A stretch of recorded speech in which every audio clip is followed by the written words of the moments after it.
Independence, or the Revolutionary War. First of all, let's talk about reasons for the Declaration of Independence. And they'll ask about these in multiple choice questions. You can also get written responses that might ask you to talk about 3 reasons for the Declaration of Independence or something like that. So let's talk about some of the important reasons. First of all, tariffs.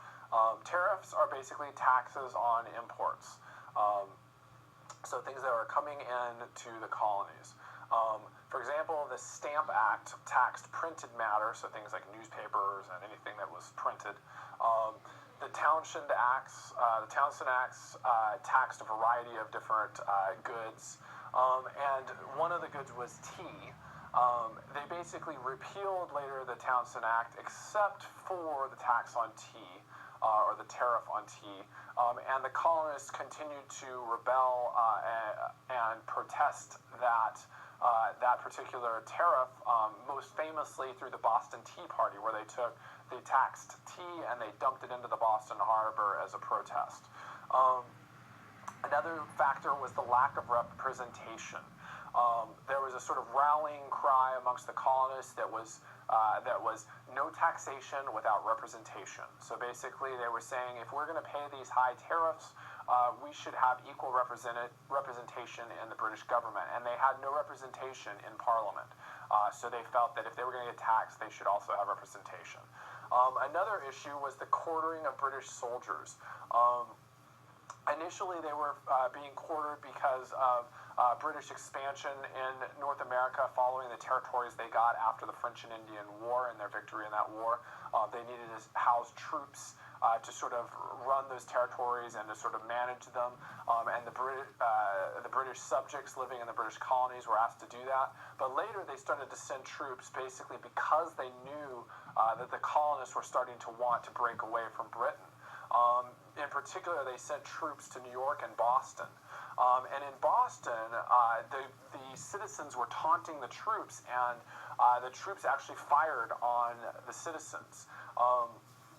They killed 3 people right then and wounded 8 others, 2 of whom died later. So 5 people in total had died, but they termed this the Boston Massacre. You can see this illustration here. This is actually an engraving by a very famous colonist, Paul Revere, depicting the Boston Massacre, which because the British soldiers had killed American citizens, the American colonists became very, very inflamed towards the British.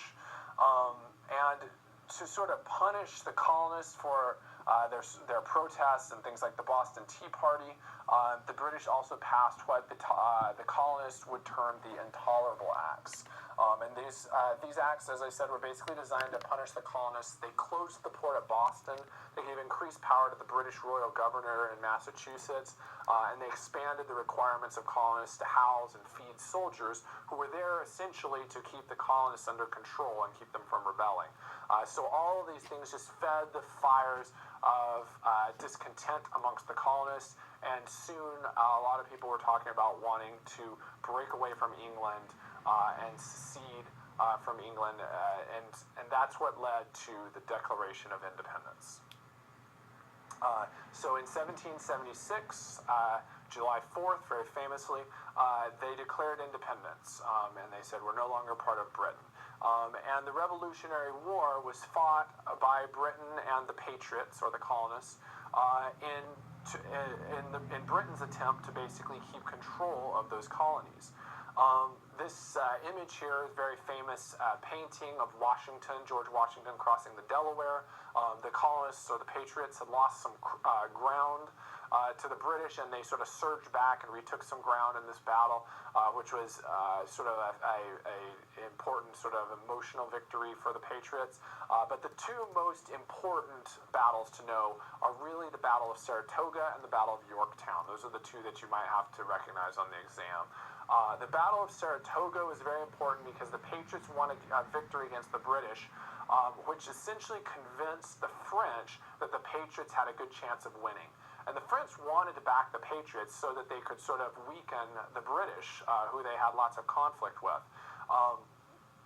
But they were waiting to see if it seemed viable, if they thought the Patriots really stood a chance. And when the Patriots won this Battle of Saratoga, the French decided that they did. And then they put economic support behind the Patriots. They also started to give them weapons and all sorts of other military support.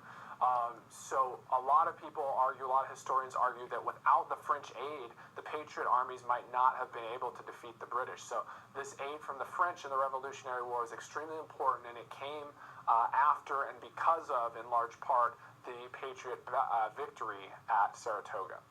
Another important battle was the Battle of Yorktown, and this one was very important because this was essentially the battle where the Patriots won a decisive victory that essentially ensured their victory in the war. And after this, the British surrendered, and this was sort of the victory that brought about the end of the Revolutionary War and secured the Patriot victory, and basically led to these colonies becoming independent states, which would later become the United States of America.